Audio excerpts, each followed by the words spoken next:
Bienvenue à tous à cette nouvelle édition de Planète Facebook. Grâce à nos chers Facebookers, aucune analyse sur l'actualité ne pourra nous échapper. Et commençons cette édition avec la page Facebook des RFI qui parle de la coupure d'eau au Sénégal en soulignant que la société civile exige plus de transparence. Au Sénégal, la Société des eaux, une entreprise privée, est chargée depuis avril 1996 de la production et de la distribution de l'eau dans certaines villes du pays. Et la Société nationale des eaux du Sénégal, la SONES, société publique, est responsable de la gestion du patrimoine et du contrôle de la qualité de l'exploitation du service. Dans ce contexte de crise de la distribution de l'eau potable, les organisations de la société civile lèvent la voix et exigent désormais plus de transparence dans ce domaine. Et le Forum civil dénonce le manque d'accessibilité du contenu du contrat d'affermage au grand public. Sur ce premier, le premier Facebooker à réagir nous dit que le train qui arrive à l'heure n'est pas la tasse de thé des journalistes et ne fait pas sensation, donc c'est normal, il faut le leur concéder. L'autre précise qu'en général, en politique, le malheur de la population devient un gain de popularité pour les opposants. L'autre encore pense que le manque d'eau potable est un problème récurrent en Afrique noire, même quand on sait que nombre de ces pays disposent d'un réseau hydraulique dense. Pour le dernier, les responsabilités doivent être citées. Le pire, dit-il, est que ça permet à Macky Sall de faire revenir des investisseurs français dans le pays, ce qui n'est pas du tout normal.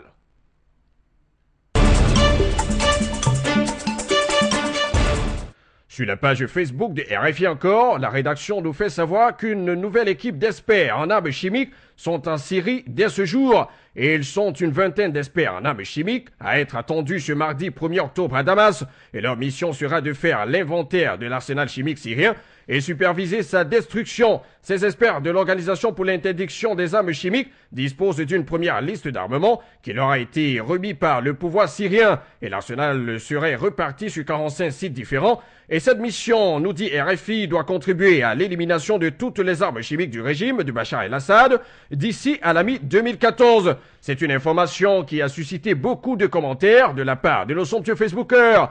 Et le premier pense que c'est un cirque, c'est une pièce théâtrale montée internationale. Pourquoi ils ne détruisent pas aussi les armes nucléaires israéliennes? Voilà la question qu'il pose. Pour un autre, les bruits des armes se tairont lorsque la conscience humaine sera supérieure à celle des bêtes sauvages.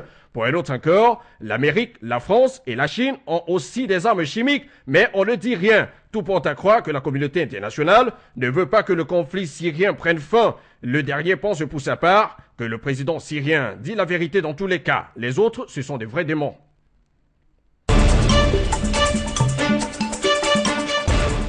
Sur la page Facebook de RFI toujours, les États-Unis à l'arrêt au pied du mur budgétaire. RFI nous dit que le délai a expiré.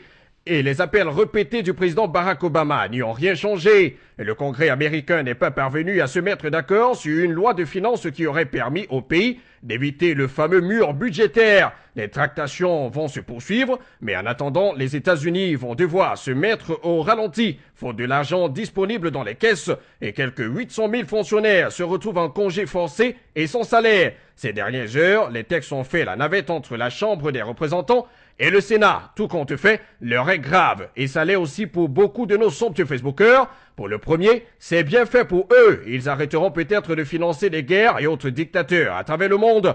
L'autre pense que tout ceci ne les empêchera pas de financer des guerres ou de fausses révolutions pathétiques. Pour un autre encore, si ça continue ainsi, la crise économique américaine sera très grave pour la communauté internationale. Le dernier, quant à lui, croit que c'est une très bonne nouvelle. Pour lui, c'est tellement étonnant venant d'un pays comme les États-Unis que ça devient agréable à la fin. Vive le World Trade Center!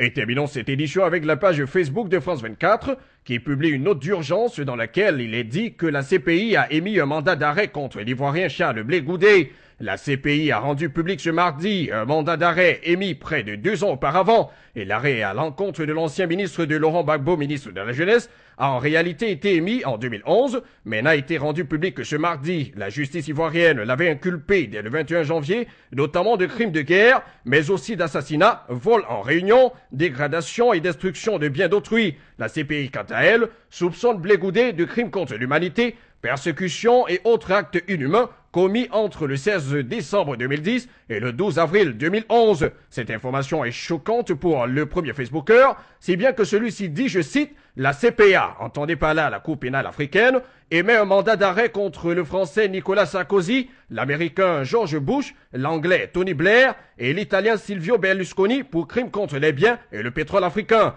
Et il précise que c'est une information connue par tous. Un autre pense que la CPI, c'est du n'importe quoi, qu'ils aillent se faire voir ailleurs, qu'ils aillent au diable, dit-il.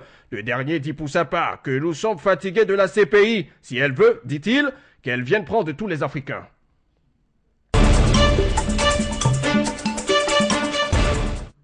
Et c'est tout pour cette autre édition de Planète Facebook. Rendez-vous sur le www.afriquemedia.tv ou encore sur notre page Facebook Afrique Media. Et comme d'habitude, vous rassurez-vous, grâce à nos chers Facebookers, aucune analyse sur l'actualité ne pourra nous échapper. Que Dieu protège le monde. À bientôt sur Planète Facebook.